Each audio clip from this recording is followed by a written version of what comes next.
Pride, one of the greatest sins, as the Bible says, but it's not really pride, but an arrogant pride. An arrogant pride is a stupid pride. A stupid, very stupid pride. Childish pride. You get what I'm saying? The kind of pride that I believe every individual should have is a sort of humble pride. A pride that, recognizes where one has value, but at the same time where there is room for improvement. You get what I'm saying? An arrogant pride doesn't leave room for improvement. An arrogant pride believes that, hey, I am the best. Nobody is better than me. Nobody can do it better than me. Nobody will ever be able to do it better than me.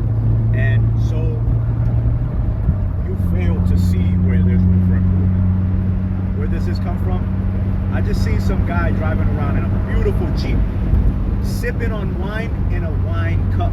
Like, bro, how stupid can you be? You're sipping on wine in a wine glass in a car while driving. That's idiotic. That is arrogance. That is stupid. Don't be arrogantly stupid. Be humbly pumped. An arrogant pride is the worst quality that an individual can have. And I believe that that's the kind of pride that, the Bible speaks of, and they relate to pride as being the worst of human vices or sins, right? And the reason I believe that is because an arrogant pride is not just any pride. It's not like a humble pride where you take what's the word?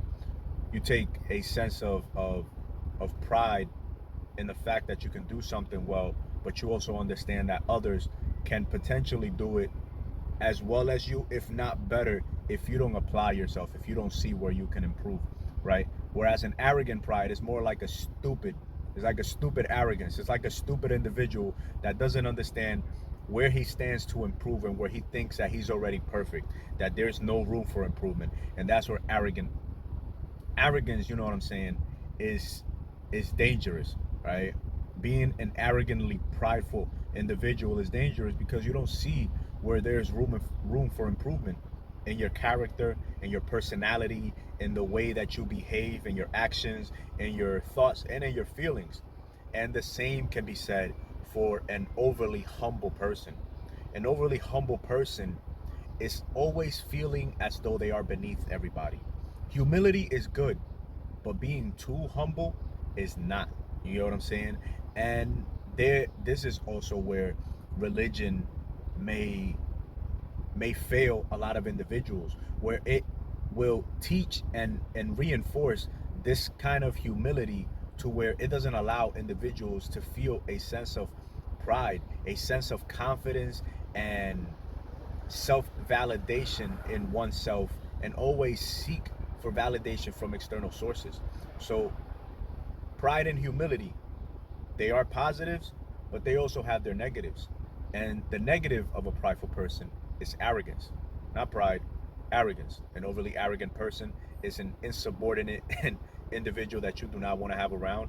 You can't stand to have around. And an overly humble person is a people pleaser. A people pleaser that is always seeking validation and approval from others and never validates themselves. They're incapable of validating themselves. They're incapable of recognizing where their true value lies. You know what I'm saying? A person that has a sense of pride in themselves, they understand that they have value to offer, and therefore they offer their value at a reasonable price. You know what I'm saying? Be that in time, energy, money, attention, whatever it is. They understand their value. An overly humble person doesn't. So have a sense of pride of yourself, but be humble enough. Have a humble pride to where you understand where your value lies and where there's also a vast amount of room for improvement. All right. Arrogantly prideful person is stupid, very stupid. Their arrogance does not allow them to see the value in others. They see themselves as being superior to others at all times. And that is because of their arrogance. Their arrogance produces a hubris in them that thinks them or makes them think that they are simply above all others. This is what caused, Lucifer in the story of Lucifer the angel is fall from grace to fall from his grace. See, Lucifer thought himself so beautiful, so above reproach, that he thought himself that he could be equal to that which is the source of his being, You know how arrogant you gotta be to think yourself to be above that which is your creator, man. And that's the thing with a lot of people. They may succeed in something in their life, and that success may cause them to think that, you know what I'm saying, nobody else can do it. You know, they may create a product and they may think that, oh, nobody could do it better than I did it. And boom, somebody goes and makes a product better than them. They provide a service better than them because they, in their arrogance, have not been able to see how their product, their craft, whatever it is that they are offering could have been improved. A joke, a movie, a song, anything. You get what I'm saying? In their arrogance, they were unable to see where there was room for improvement.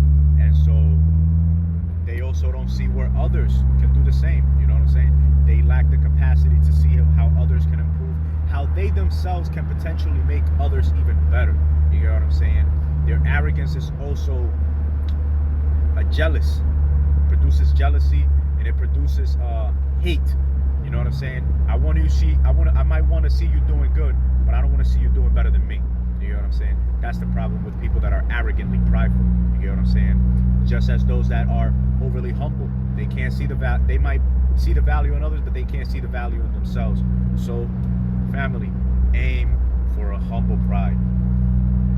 A humble pride, a humble that does not seek for external validation, but when external validation does come, you humbly accept it, and you also see where you can still improve.